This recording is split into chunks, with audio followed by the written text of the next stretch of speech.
meaningful public discourse of outstanding issues, problematic topics. This discourse is being subverted by victimhood movements, woke movements, and exclusionary, vindictive identity politics. So, dialogue is dead. Self-censorship and political correctness have taken over. People are afraid to speak up.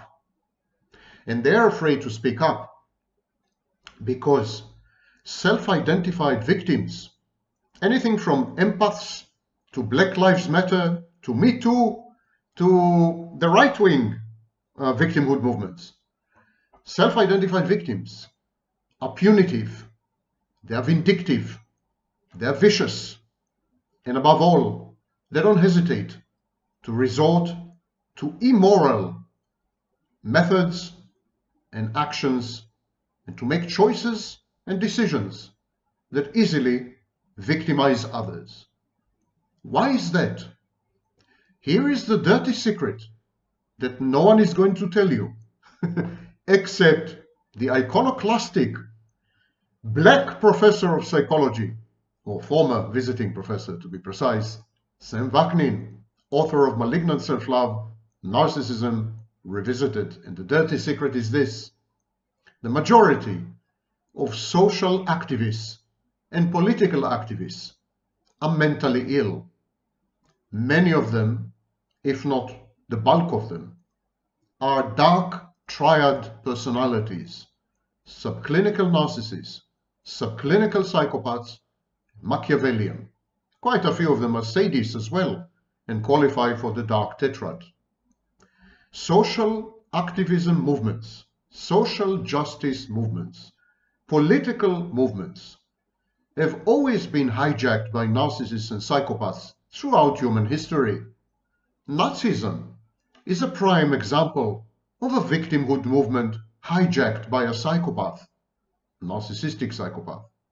So is communism, and so to a large extent is capitalism. When we are faced with issues of asymmetry of power, the misuse of potency, discrimination, and hurt and pain, when we are faced with these issues, there is a vulnerability, there's a chink in the armor, there's an opening, and through that gap, armies, hordes of narcissists and psychopaths rush to take advantage, to leverage, to abuse the situation and the people involved. Victimhood is real. People have been victimized throughout history. I'm a Jew, I should know. Slaves. People have always been victimized. However, victimhood as an identity is a relatively new phenomenon, about 150 to 200 years old. Nationalism, in all its forms in the 19th century, was founded on victimhood. This is especially true where I am, in the Balkans, and to some extent in the Middle East. And so victimhood as an identity is a new thing. And now we have a malignant development of this, competitive victimhood. And this, ladies and gentlemen, is the topic of today's video. Today's video deals with how victims compete with each other for the title of I am the greatest victim ever, and my abuser is the most demonic, diabolical, vicious abuser to have ever roamed the earth. Anyone who has visited empath communities know exactly what I'm talking about. I'm going to review 3 studies. I have reviewed one of these studies in 2 videos. And so if you go to the description, which is under the video, if you go to the description, I advise you to watch the videos titled Narcissists, Eternal Victims, Trauma, Psychosis, Splitting the Inner Dialogue. and the other video is Victimhood Movements Hijacked by Narcissists and Psychopaths. In these two videos, I deal with a study, a 2020 study, a study published 3 years ago by a group of Israeli scholars and researchers. I'm going to deal with this study in this video as well, in the third part of this video. But first, I'm going to describe and analyze 2 other studies, and then we will gravitate naturally to the third one. Let's start with a study by E.O.K., yes, I'm kidding you not, Waichian, Aquino, and others. This was a study published in July 2020. It is titled Signaling Virtuous Victimhood as Indicators of Dark Triad Personalities. It was published in Journal of Personality and Social Psychology, and you can find reference, a citation to the literature in the description. It's an amazing and much neglected study, and it's much neglected for good reason. It flies in the face of many claims of victimhood movements and woke movements, and it casts these movements in a very evil and dark light, and they don't like it. These movements are now in control of all the media, both online and offline. Well, all the mainstream media. All the streaming platforms such as YouTube, LinkedIn, social media, victimhood movements are in control of all these platforms. If you dare to criticize victimhood movements, confront them with facts and studies, disagree with them, they punish you. They punish you viciously, severely, vindictively. They cancel you. They ostracize you. They make other people shun you. They go on smear campaigns. I am now a subject of one such vicious smear campaign. So, victimhood movements, small and big. A victimhood movement can be comprised of 10 people, can be comprised of 10 million people. But all of them have one thing in common. They use narcissistic and psychopathic techniques and methods, and they are sadistically punitive, unforgiving, and vindictive. Let's go to the study. The study links virtue signaling to dark triad traits. Virtue signaling simply means an insincere, fake, feigned signaling of an underlying virtue, virtuous behavior, or a virtuous belief system or value system.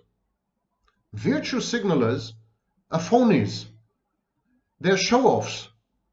They adopt opinions and postures in order to garner praise and sympathy, to extract narcissistic supply. In short, they are either narcissistic in the best case or outright narcissists in the worst.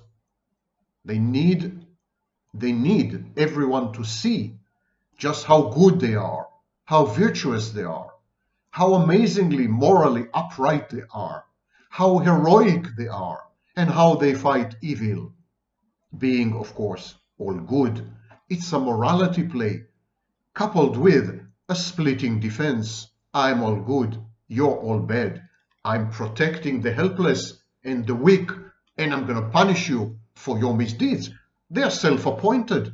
No one has elected them to office. No one has told them to take on the assignment of the administration of justice, but they are the equivalent of vigilantes. And they operate within a culture that says that victimhood confers a right. To be a victim is to have a right. And so rights confer obligations and duties on other people. If I have a right, you have a duty towards me. If I possess some kind of right, you have an obligation towards me. Rights and obligations are two sides of the same coin. So victimhood movements are entitled. They are demanding. Victims have discovered that victimhood empowers. Many of them have also discovered the financial benefits of victimhood. Look recently at the reparations for slavery movement, or at the Jews taking billions of dollars from Germany only 6 years after the end of the Holocaust. Victimhood pays, exactly like crime, and very often victimhood is indistinguishable from crime. And so victims have monopolized the public discourse and the global dialogue because they have a right to speak up, and you don't have a right to respond. You don't have a right to respond because you are all bad. You are evil.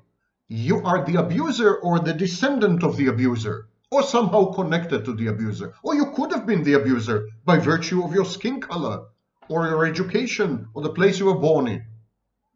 You are tarred with a wide brush as an abuser, as a perpetrator, and from that moment on, you should keep silent. And if you dare to speak up, you are continuing to perpetuate and perpetrate the abuse, and you should be punished for that, either in the public sphere, in the public arena, or even criminally and legally. So victimhood movements have co-opted the levels of power. Victimhood movements have now merged and fused with power structures. They have become the system. It's a system of victimhood.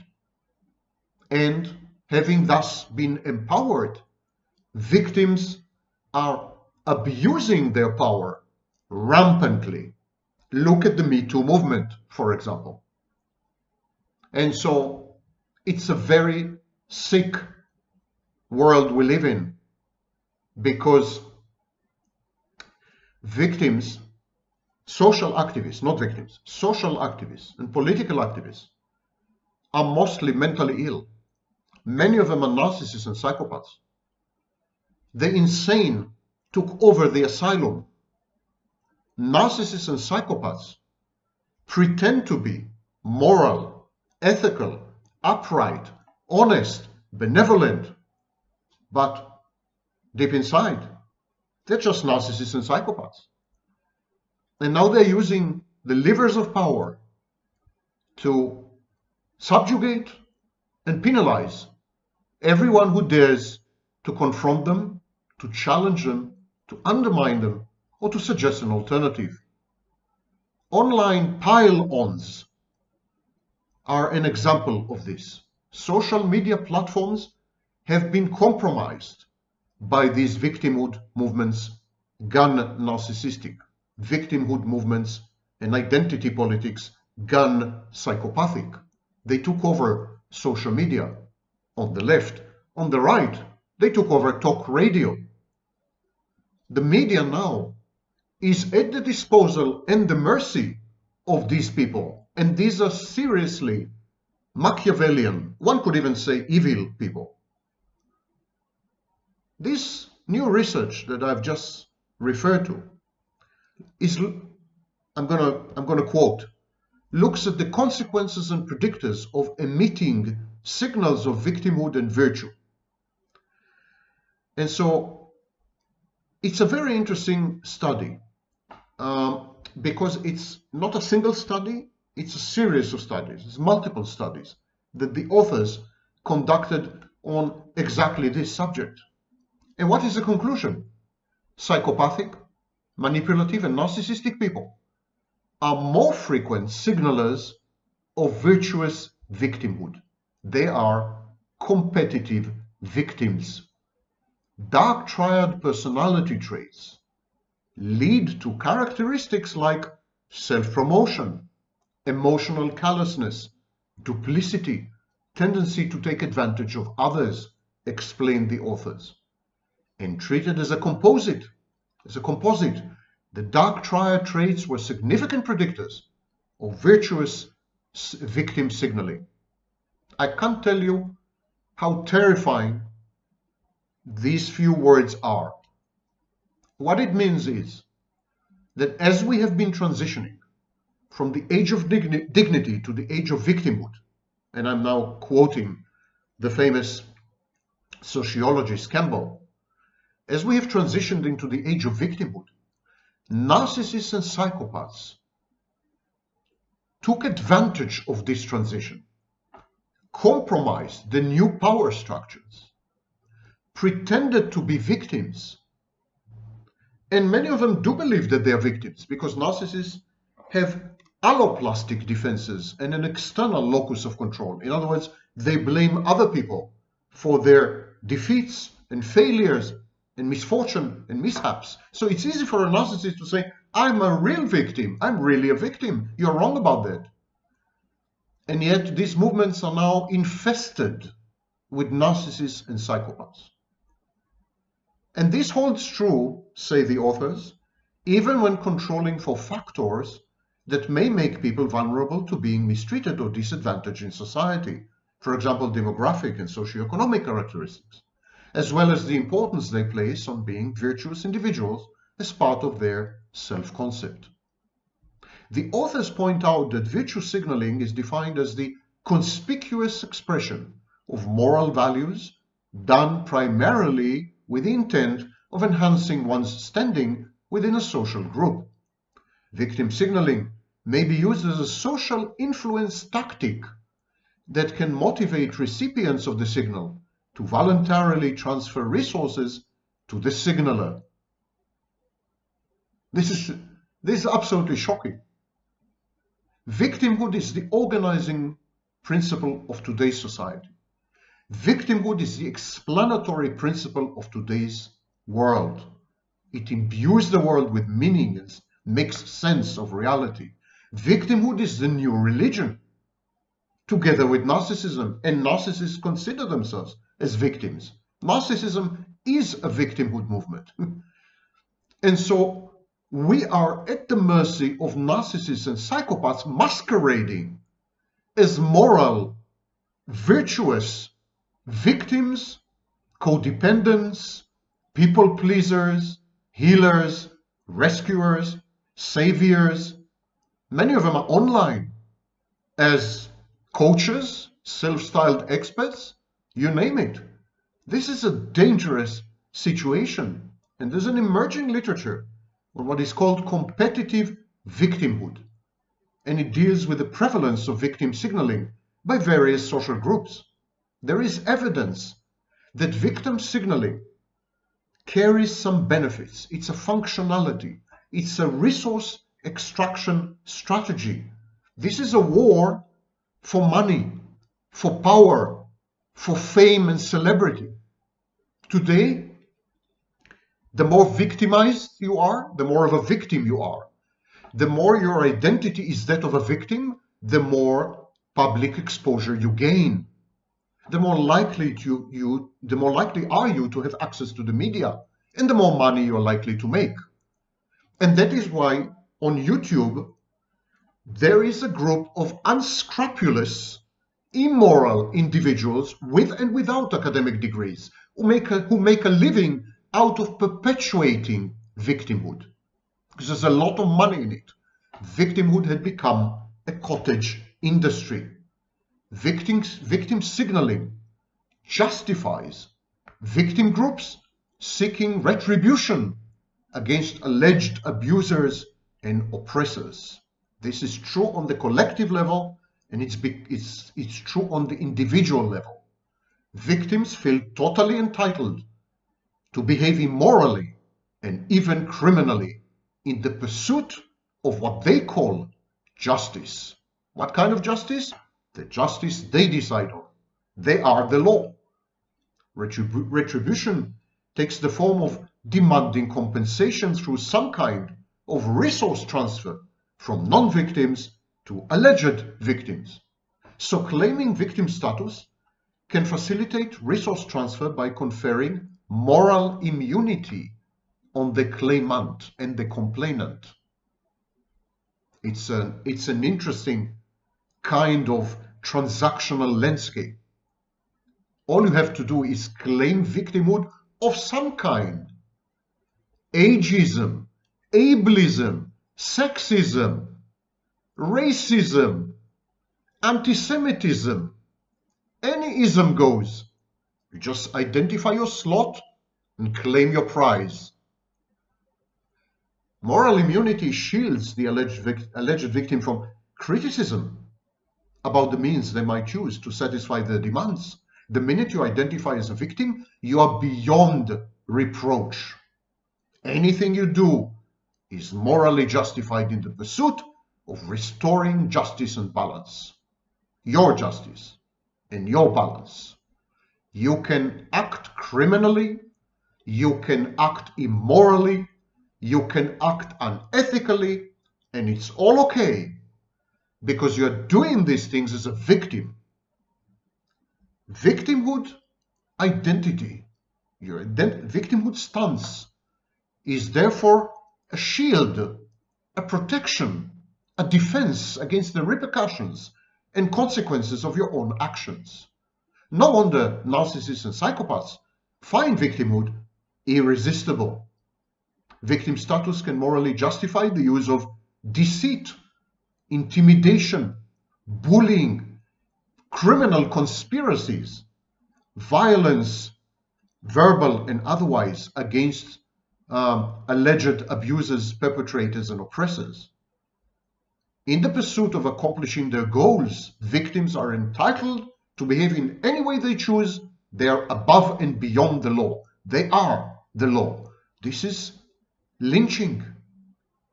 We're in an era of all-pervasive, massive lynching.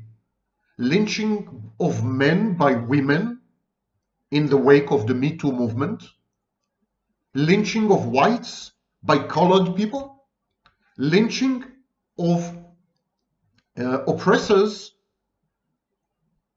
alleged oppressors, descendants of oppressors, could have been oppressors, by wannabe victims, fake victims, and above all, narcissists and psychopaths. Claiming a victim status can lead observers to hold a person less blameworthy, to excuse transgressions. Victims appropriate private property, inflict pain on other people. Normally, this would have been condemned or rebuked, but not when you're a victim. When you're a victim, you're above reproach, above rebuke, above repudiation, and above condemnation. Claiming victim status elevates the claimant's psychological standing. There is a subjective sense of legitimacy, entitlement, and the right to speak up in the public arena and in the commons. The victim has a monopoly on the right kind of speech, and any other speech is castigated and chastised as evil and dark and backward and reactionary and wrong. It's a small step from this to criminalizing speech. And we are not far from that.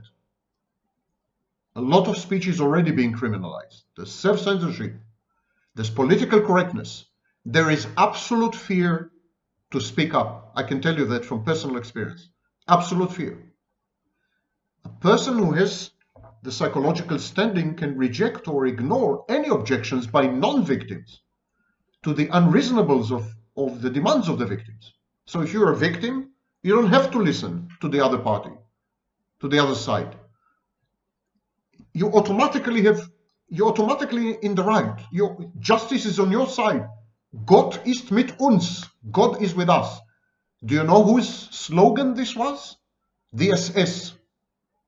Gott ist mit uns was carved on the knives of the SS. God is with us. In contrast to victim signalers, people who do not publicly disclose their misfortune or disadvantage are less likely to benefit or to reap rewards. Retributive compensation has become the only form of compensation. Moral immunity and morality plays have become the only forms of morality. Deflection of blame has become the only way to blame. Guilt has been expunged. Victims never feel guilt.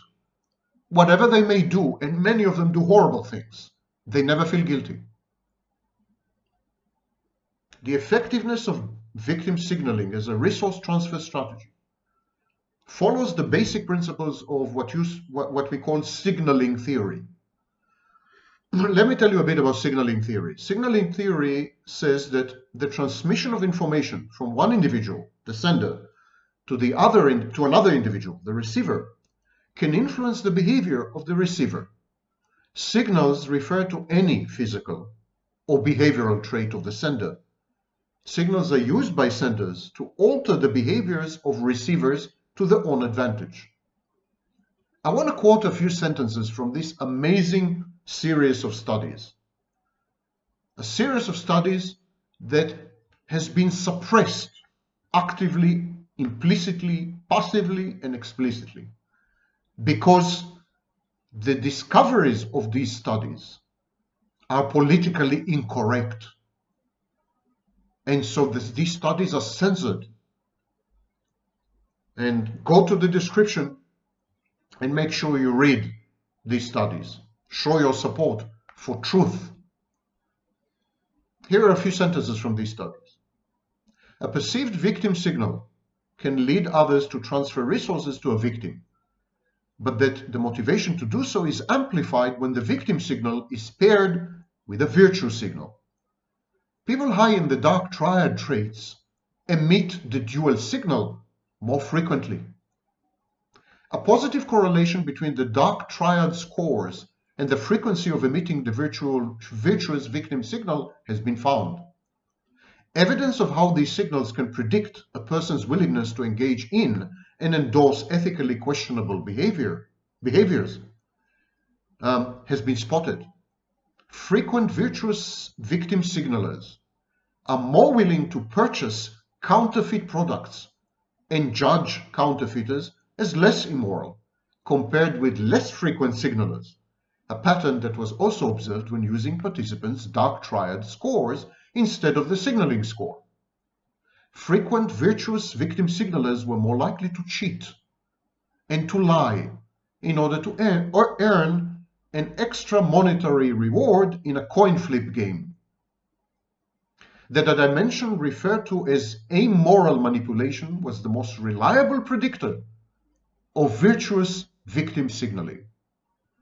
Frequent virtuous victim signalers were more likely to make inflated claims to justify receiving restitution for an alleged and ambiguous norm violation in an organizational context. The authors make clear we do not refute the claim that there are individuals who emit the virtuous victim signal because they experience legitimate harm and also conduct themselves in decent and laudable ways. But the infiltration of narcissists and psychopaths, these are my words, the invasion of narcissists and psychopaths has contaminated the signal. The signal is now partly noise, narcissistic noise, psychopathic noise. Virtue signaling, morality plays, casting yourself as a victim today is a suspect activity because narcissists and psychopaths are doing all these things in order to punish people, subjugate people, extract resources from people, manipulate people, cheat people and deceive people, and all this by claiming to be victims. I proceed to another study by Weissmel, Manor, Kaplan, Schoenhav, Zlotnik, Dvir, and others. It is titled ADHD and Political Participation, an Observational Study. Again, you can find the link in the description. The conclusions of the study. Overall, say the authors, we find evidence that individuals with ADHD, attention deficit hyperactivity disorder, individuals with ADHD display a unique pattern of political activity, including greater participation and less tolerance of others' views, but not necessarily showing greater active interest in politics. our findings add to a growing body of literature that examines the impact of ADHD on different types of everyday behaviors. This is the anodyne, camouflaging abstract. The study itself is nothing short of absolutely shocking. Attention deficit hyperactivity disorder is a serious problem in childhood, and recently we are discovering that it's a problem in adulthood as well. This study demonstrates that people with ADHD are more likely than the average individual to participate in politics, and even deeply so. They're very committed and invested in politics.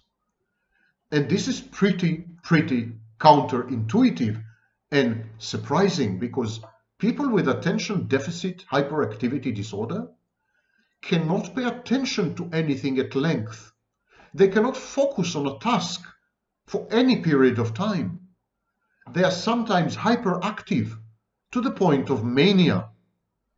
They act without prior contemplation of the consequences of their actions, so they have poor impulse control. And they're unable to analyze, synthesize, and go deep into any topic or issue. And yet these people, who can hardly put two and two together, they go into politics. They define politics. You will soon hear the numbers. A sizable minority of politicians, political activists, social activists suffer from severe ADHD. So they're incapable of learning anything in depth, analyzing it rigorously, and reaching any decisions about the future that would make any sense. And yet these are the people who define the agenda and dictate the way you live. The condition is chronic ADHD. It's debilitating. It leads to other issues that impact daily life, individual relationships, interpersonal relationships, work life. They're all disrupted. And these are the people who engage in politics regardless of their age, sex, race, education, political orientation, and the levels of therapy that they're receiving, regardless of all this.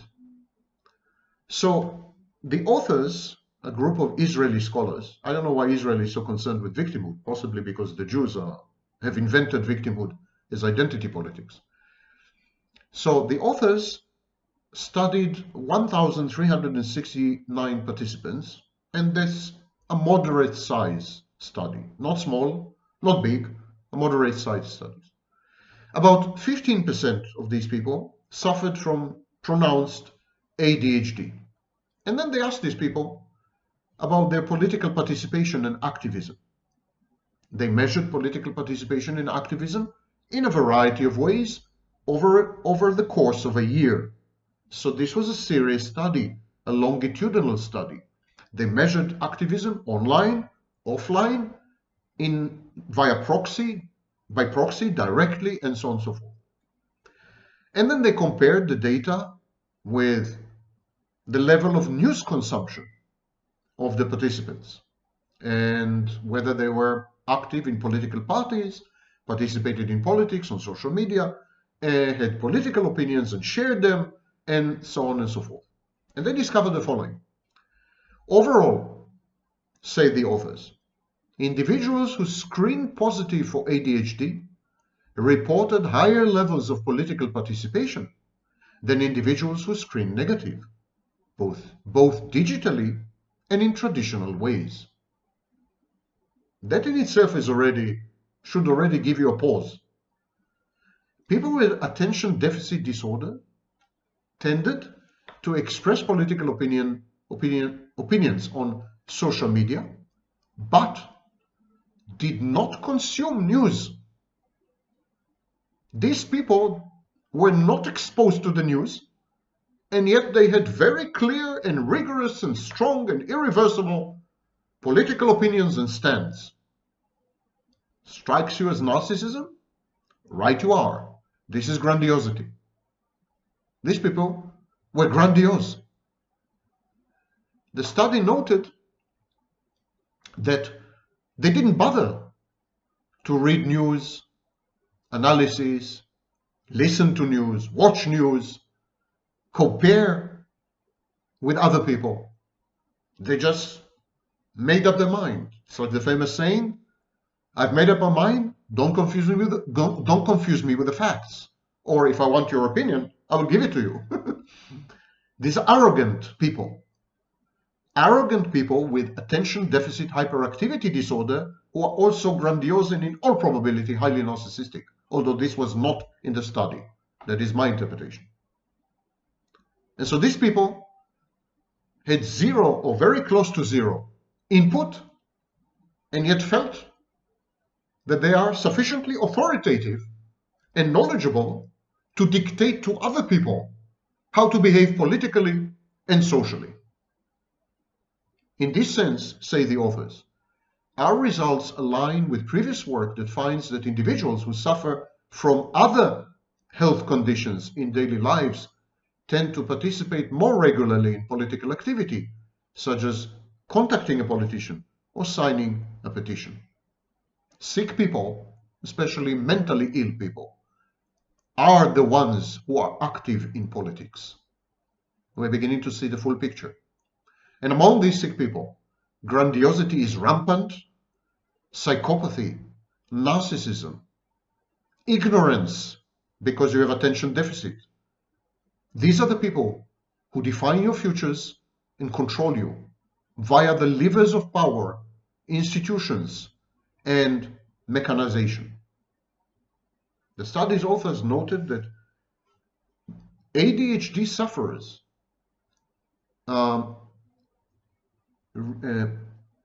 expose themselves only to same-minded thinkers. So they get embedded in what we call echo chambers or silos, cognitive or thought silos. And so they go to social media, they find like-minded people, they team up with them, and then they don't feel the need to read, to listen, to watch, to analyze, because everyone around them keeps telling them that they are right. They are less tolerant than other people. ADHD sufferers, according to the study, were less tolerant of other political views. This wasn't due to attempts to fight democracy, but it had to do with their attentiveness issues. They didn't have the patience to listen to other people, and so they became very aggressive because they felt frustrated. Overall, say the authors, we find evidence that individuals with ADHD display a unique pattern of political activity, including greater participation and less tolerance of others' views, but not necessarily showing greater active interest in politics. And now we come to the seminal study, a very, very important study, published 3 years ago. It was published in Personality and Individual Differences. I remind you, at the beginning of this video, I referred you to 2 other videos I've made in which I analyzed these studies. But I'm going to review them yet again.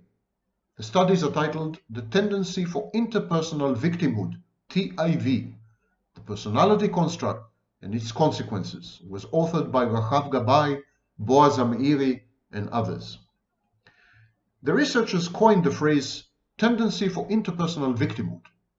This is an ongoing, they describe it as an ongoing feeling that the self is a victim, which is generalized across many kinds of relationships. Here is the abstract of the study. The authors said, in the present studies, by the way, these were 4 studies.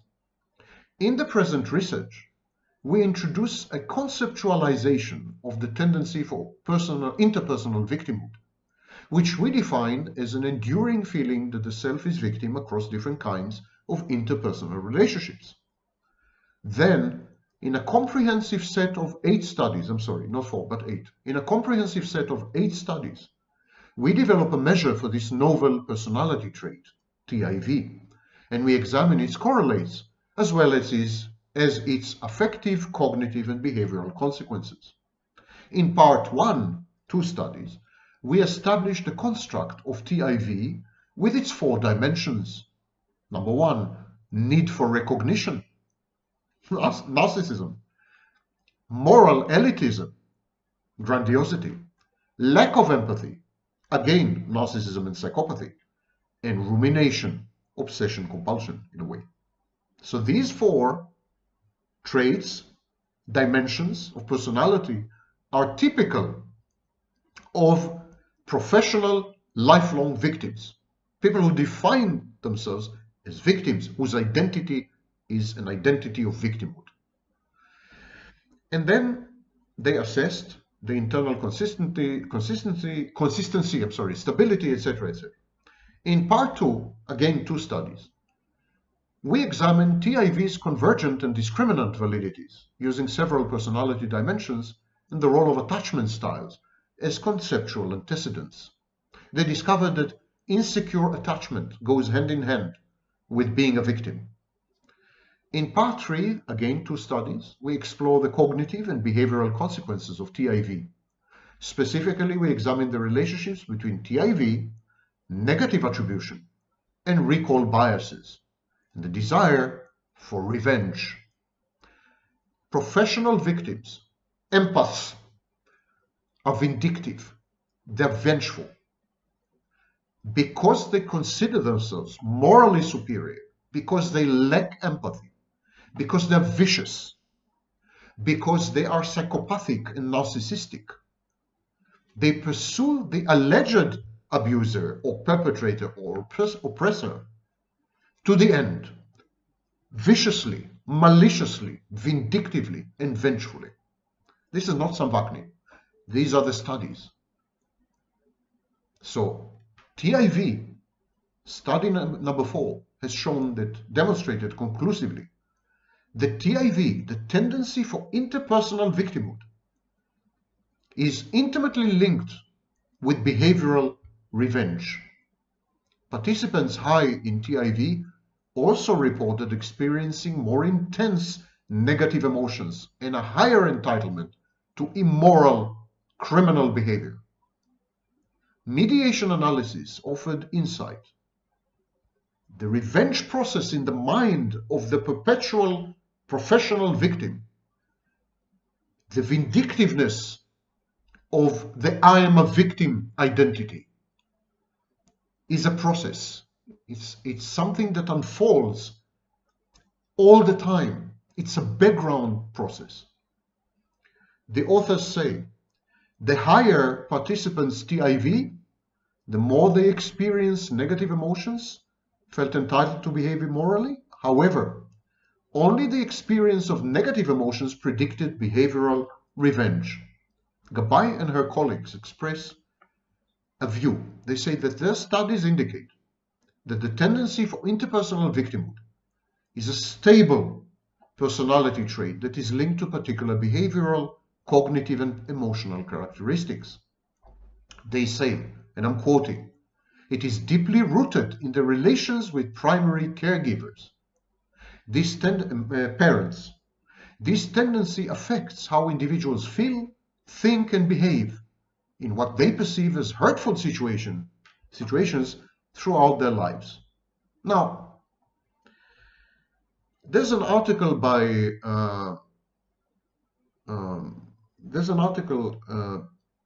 that later on analyzed the studies. It's titled Matters Arising from Gabay, etc., the Tendency for Interpersonal Victimhood.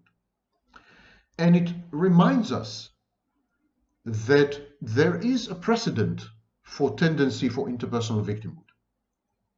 30 years prior, in the 1990s, there was something which was known as befallen injustice, sensitivity to befallen injustice, SBI.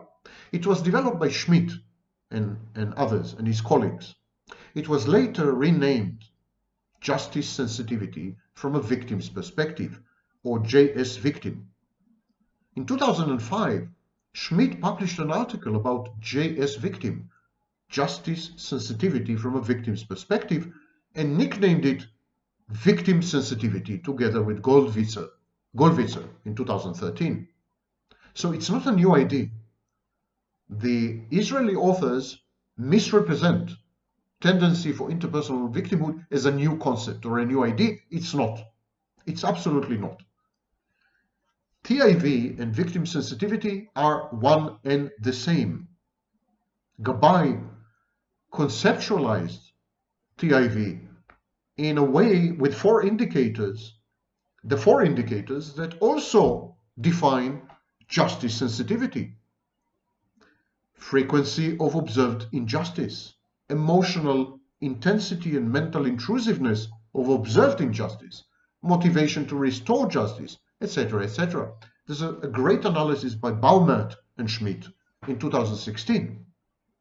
In a way, the Israeli authors hijacked, and I don't want to use a stronger word, hijacked Schmidt's work. And I'm all against this, because this is being done to me, day in and day out. Here, you see, I'm adopting a victim stance. And so, bear in mind, the tendency for interpersonal victimhood is the same as victim sensitivity. And if you want to delve deeper into this, I would advise you to look for anything written or authored by Schmidt. And so this is the picture.